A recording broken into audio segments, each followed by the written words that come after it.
കോടി ഷോയിൽ നമ്മുടെ മിസ്റ്റർ ശ്രീകണ്ഠൻ നായരോട് പിന്നെ റെബേക്ക എന്ന് പറയുന്നൊരു പെൺകുട്ടി അവളുടെ ജീവിതകഥ, അവൾ വീട്ടിൽ അച്ഛനാലും സഹോദരനാലും പീഡിപ്പിക്കപ്പെട്ടൊരു കഥ പറയുന്നുണ്ട്. സെയിം ഇതുപോലൊരു സ്റ്റോറി എനിക്കറിയാം. ദുബായിൽ ഒരു ഫിലിപ്പീനി ഒരു ഒമാനിയെ കല്യാണം കഴിച്ചു. ഇയാൾ പോലീസുകാരനാണ്. അങ്ങനെ ഇവർ രണ്ടാളും ജുമൈറ എന്ന് പറഞ്ഞ സ്ഥലത്ത് ഒരു റൂം എടുത്ത് താമസിച്ചു. അപ്പോൾ ഈ ഫിലിപ്പീനിൻ്റെ റിലേഷൻസൊക്കെ പിന്നെ ഫ്രണ്ട്സും ഒക്കെ ദുബായിൽ തന്നെ ഉള്ളത് കൊണ്ട് ഇയാൾക്ക് ജോലി അബുദാബിയിലായിരുന്നിട്ടും ഇയാളുടെ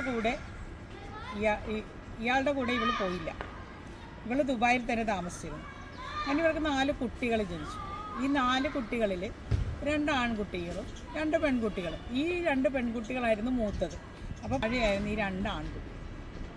അങ്ങനെ ഇരിക്കെ ഇവരുടെ വില്ലയിൽ ഒരു ഫിലിപ്പീനി ചെറുക്കൻ താമസിക്കാൻ വേണ്ടി വന്നു.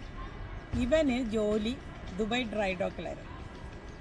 അങ്ങനെ ഈ ഭർത്താവില്ലാത്ത സമയത്തും കുട്ടികൾ സ്കൂളിലുമൊക്കെ പോകുന്ന സമയത്തുമൊക്കെ ഈ ഫിലിപ്പീനി ചെറുക്കൻ സ്ഥിരമായിട്ട് ഈ ഫിലിപ്പീനിയുടെ അടുത്ത് വർത്തമാനം പറയാനും ഒക്കെ ചെല്ലുമായിരുന്നു, ചായ കുടിക്കാനും ഒക്കെ ചെല്ലുമായിരുന്നു. അങ്ങനെ ഇവർ തമ്മിൽ അടുത്തു. ഇവർ പ്രേമത്തിലായി, ഇഷ്ടത്തിലായി. ഇത് ഭർത്താവും കുട്ടികളൊന്നും അറിയണില്ല. എല്ലാ പ്രാവശ്യവും ഇയാൾ ഇവരുടെ അടുത്തോട്ട് വരുമ്പോൾ വിളിച്ച് പറഞ്ഞിട്ടാണ് വരുന്നത്. ഒരു ദിവസം ഇയാൾ എന്തോ വിളിച്ച് പറയാതെ വന്ന് രാത്രിയിലാണ് വന്നത്. അപ്പോൾ ഈ ഒറ്റമുറി റൂമാണ്. നമ്മുടെ നാട്ടിലെ പോലെ ഇങ്ങനെ ബാക്ക് സൈഡിൽ കിച്ചൺ ഡോർ അങ്ങനെയൊന്നുമില്ല. ഈ ഒറ്റമുറി, അത് പാർട്ടീഷൻ ചെയ്തിട്ട് കുട്ടികളെ ഒരു പാർട്ടീഷനിൽ കിടത്തും, അമ്മയച്ഛനും വേറൊരു പാർട്ടീഷനിൽ കിടക്കും. അങ്ങനെയാണ്. അങ്ങനെ ഇയാൾ ഒരു ദിവസം രാത്രി വന്ന് മുട്ടിയപ്പോൾ ഈ ഫിലിപ്പീനി ചെറുക്കൻ ഇവരുടെ കൂടെ അകത്തുണ്ടായിരുന്നു. ഈ കൊട്ട് കേട്ടപ്പോൾ, പാതിരേക്ക് വന്ന് കൊട്ട് കേട്ടപ്പോൾ ഇവർക്ക് മനസ്സിലായി ഭർത്താവാണെന്ന്. ഇയാൾ വിളിച്ചിട്ടൊന്നും തുറക്കണില്ല. അപ്പോൾ ഉറങ്ങിക്കിടന്ന കുട്ടികളിൽ മൂത്ത കുട്ടി ഇത് കേട്ട് ഓടിച്ചെന്ന്, അച്ഛൻ്റെ സൗണ്ട് അവൾക്കറിയില്ല, അവൾ ഓടിച്ചെന്ന് തുറന്നു. ഇയാൾ അകത്തോട്ട് കയറിയപ്പോൾ ഫിലിപ്പീനിയും ഇയാളുടെ ഭാര്യയും കൂടി നിൽക്കുന്നത് 2 ഫിലിപ്പീനികളാണ്. അങ്ങനെ ഇയാൾ പിടിച്ച് ഇവരെ അടിച്ചു, 2 ആളെ അടിച്ചു. ഇയാൾ പോലീസിനെ വിളിച്ചു, 2 ആളെയും പോലീസിൽ കൊടുത്തു. അതിനുശേഷം ഇയാൾ ഈ കുട്ടികളെ 4 എണ്ണത്തിനെ എടുത്തു ഒമാനിലേക്ക് പോയി. അയാളുടെ സിസ്റ്ററെ ഏൽപ്പിച്ചു വളർത്താൻ. പിന്നെ അയാൾ ജോലിക്ക് പോയി. അതിനുശേഷം പിന്നെ ഇവരെക്കുറിച്ച് അറിവൊന്നുമില്ല ഒരിക്കൽ. അപ്പോൾ ഇവർ പോകുന്ന സമയത്ത് ഈ സംഭവം നടക്കുമ്പോൾ ഈ മൂത്ത പെൺകുട്ടിക്ക് 9 വയസ്സാണ്, രണ്ടാമത്തെ പെൺകുട്ടിക്ക് 7 വയസ്സാണ്. പിന്നെ അതിൻ്റെ താഴെയാണ് ഈ 2 ചെറുക്കന്മാർ. കുറച്ചു കാലം കഴിഞ്ഞ് ഈ സ്ത്രീയെ അവർ വേണ്ട ഒരു കൊല്ലം ഏതാണ്ട് ശിക്ഷിച്ചിട്ട് ഡീപ്പോർട്ട് ചെയ്തിട്ട് നാട്ടിലയച്ചു. അപ്പോൾ ഇവരുടെ ബന്ധുക്കൾ അവിടെ ഉണ്ട്. ഈ കുട്ടികൾക്ക് അറിയാമല്ലോ, ഈ അമ്മയുടെ ബന്ധുക്കൾ അവിടെ ഉള്ളതും അങ്ങോട്ടും ഇങ്ങോട്ടും പോവുകയും വരികയും സഹകരണം ഉള്ളത് കൊണ്ട് കുട്ടികൾക്ക് അവർ താമസിക്കുന്ന ഫ്ലാറ്റും കാര്യങ്ങളൊക്കെ അറിയാം, അവരെയൊക്കെ അറിയാം. അങ്ങനെ ഒരു പ്രാവശ്യം ഈ അമ്മ എന്ന് പറഞ്ഞ ഫിലിപ്പീനിൻ്റെ ഒരു ബന്ധുവിൻ്റെ വീട്ടിൽ വന്ന് ഒരിക്കൽ 2 പെൺകുട്ടികൾ കഥയിൽ കൊട്ടി. ഇവർ കഥവ് തുറന്നപ്പോൾ 2 പെൺകുട്ടികൾ നിൽക്കുന്നു, സുന്ദരികളായ 2 പെൺകുട്ടികൾ. അങ്ങനെ ഇവർ കഥവ് തുറന്നിട്ട് ഈ പെൺകുട്ടികളെ കണ്ടപ്പോൾ ചോദിച്ചു, ആരാ എന്താന്ന് ചോദിച്ചപ്പോൾ ഇവർ പറഞ്ഞു, ആൻറ്റി ഞങ്ങൾ ഇന്ന ആളുടെ മക്കളാണ്.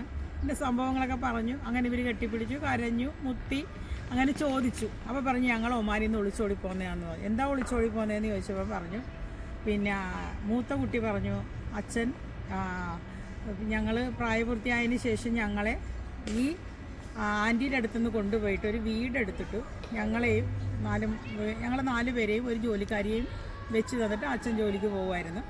അങ്ങനെ ഇടയ്ക്ക് ഇതുപോലെ വരുമ്പോഴൊക്കെ മൂത്ത കുട്ടിയെ പീഡിപ്പിച്ചിരുന്നതാണ്. അത് കഴിഞ്ഞ് 2ാമത്തെ കുട്ടിയും പ്രായപൂർത്തിയായപ്പോൾ 2ാമത്തെ കുട്ടീനെ ഇയാൾ പീഡിപ്പിക്കാൻ തുടങ്ങി. അപ്പോൾ ഈ 2ാമത്തെ കുട്ടി എന്നിട്ട് മൂത്ത കുട്ടീനോട്, ചേച്ചിനോട് കാര്യം പറഞ്ഞു, അച്ഛനോട് ഇങ്ങനെ ചെയ്യുന്നു. അപ്പോൾ മൂത്ത കുട്ടിക്ക് അറിയാമല്ലോ, അവൾ അനുഭവിച്ചുകൊണ്ടിരിക്കുന്ന കാര്യങ്ങളല്ല. അപ്പോൾ അവൾക്ക് മനസ്സിലായി രക്ഷയില്ല, 2ആക്കിൻ്റെ രക്ഷയില്ല, അവിടെ നിന്ന് രക്ഷപ്പെടണമെന്ന് കരുതിയിട്ട് 2 കുട്ടികളും കൂടി ആരും പറയാതെ ഓടി ഈ ബന്ധുവിൻ്റെ അടുത്തോട്ട് പോകുന്നതാണ് ദുബായ്. അപ്പം ഞാനിപ്പോൾ ഇത് പറയാൻ കാര്യം വെച്ചാൽ ഇത് റെയറായിട്ടെങ്കിലും എവിടെയെങ്കിലുമൊക്കെ ഇങ്ങനത്തെ സംഭവങ്ങൾ നടക്കുന്നുണ്ട്. ഇതിലെ തെറ്റുകാരി എന്ന് പറയുന്നത് തള്ള തന്നെയാണ്. കാരണം തള്ള ചെയ്ത ഒരു തെറ്റിൻ്റെ വിലയായിട്ട് നൽകേണ്ടി വന്നത് ഈ പാവം പിഞ്ചു കുഞ്ഞുങ്ങളുടെ ജീവിതവും കൂടിയാണ്. അപ്പം നമ്മൾ എന്ത് തെറ്റ് ചെയ്യാൻ പോകുമ്പോഴും നമ്മൾ ഒരു പ്രാവശ്യമല്ല 1000 പ്രാവശ്യം നമ്മൾ ചിന്തിക്കണം, ഇത് ചെയ്യാൻ പാടുണ്ടോ, ഇത് ചെയ്ത് കഴിഞ്ഞാൽ എൻ്റെ കുടുംബത്തിന്, എൻ്റെ കുട്ടികൾക്ക്, അല്ലെങ്കിൽ എൻ്റെ ഫാമിലിക്ക് എന്താണ് വരാൻ പോകുന്ന ആ ഫ്യൂച്ചറിൽ സംഭവിക്കാൻ പോകുന്നത്. ഇപ്പം ആ തള്ളയുടെ ആ ഒരു എന്താ പറയുക പ്രേമപൂതി കാരണം നഷ്ടമായത് ആ 2 പെൺകുട്ടികളുടെ ജീവിതവും കൂടിയാണ്. അപ്പം നമ്മൾ മലർന്ന് കിടന്നിട്ട് തുപ്പിയാൽ അത് നമ്മുടെ മോന്തക്ക് തന്നെ വീഴും എന്നുള്ളതിന് ഏറ്റവും വലിയ തെളിവാണിത്. അപ്പോൾ എൻ്റെ ഈ ഒരു സ്റ്റോറിയിൽ നിന്നും നിങ്ങൾ സ്വയം മനസ്സിലാക്കിയെടുക്കുക. ഇന്ന് നമ്മുടെ നാട്ടിൽ ഇതൊരു ട്രെൻഡായിക്കൊണ്ടിരിക്കുകയാണ് പെണ്ണുങ്ങൾ കാണിച്ചു കൂട്ടുന്ന ഓരോ പേക്കൂത്തുകൾ. എല്ലാ പെണ്ണുങ്ങളെ അല്ല ഞാൻ പറയണത്, ചിലയിടത്തെന്നാണ് ഞാൻ പറയുന്നത്. റെയറായിട്ട് ഇങ്ങനെ സംഭവിക്കുന്നുണ്ട്. മക്കളെ ഇട്ടിട്ട് ഓടിപ്പോകുന്നവരുണ്ട്, മക്കളില്ലാതെ ഓടിപ്പോകുന്നവരുണ്ട്. അപ്പോൾ ഇങ്ങനെ ഓടാൻ നിൽക്കണവരും ഓടിപ്പോണവരും ഒക്കെ ഒന്നും കൂടെ ചിന്തിക്കണം. നമ്മൾ ആ ഒരു അന്നേരത്തെ ഒരു സുഖത്തിന് വേണ്ടി അല്ലെങ്കിൽ അന്നേരത്തെ ഒരു സ്നേഹത്തിന് വേണ്ടി ആ ഒരു നിമിഷത്തെ ചിന്തയെ നമ്മൾ ചിന്തിക്കുന്നുള്ളൂ. പിന്നെ നമുക്ക് വരാൻ പോകുന്ന കാര്യങ്ങൾ നമ്മൾ ചിന്തിക്കുന്നില്ല. നമ്മുടെ മക്കൾ അനുഭവിക്കാൻ പോകുന്ന കാര്യങ്ങൾ നമ്മൾ ചിന്തിക്കുന്നില്ല. ഈ നമ്മുടെ മക്കളോളം എന്തായാലും വരില്ല ഈ നമ്മളെ ഓടിച്ചുകൊണ്ട് പോകുന്നവൻ്റെ സ്നേഹവും നോക്കലും കരുതലും കാരുണ്യമൊക്കെ. അപ്പോൾ നമുക്ക് നമ്മുടെ കുടുംബമാണ്, നമ്മുടെ മക്കളാണ്. ഇനി ഭർത്താവ് എങ്ങനെയുള്ളവനായിക്കോട്ടെ, ഇനി കൊള്ളാത്തവനാണെങ്കിൽ കളഞ്ഞിട്ട് പോരുക. സ്വന്തം കാലിൽ നിന്ന് മക്കളെ വളർത്താൻ നോക്കുക. അത്രേ എനിക്ക് പറയാനുള്ളൂ. അപ്പോൾ എൻ്റെ ഈ വീഡിയോ ഇഷ്ടമായെങ്കിൽ ഇതിനകത്ത് തെറ്റോ ശരിയോ ഉണ്ടെങ്കിൽ, ഞാൻ പറഞ്ഞതിൽ തെറ്റുകളുണ്ടെങ്കിൽ കമൻറ്റ്സ് ചെയ്യുക, ലൈക്ക് ചെയ്യുക, സബ്സ്ക്രൈബ് ചെയ്യുക. ഓക്കേ.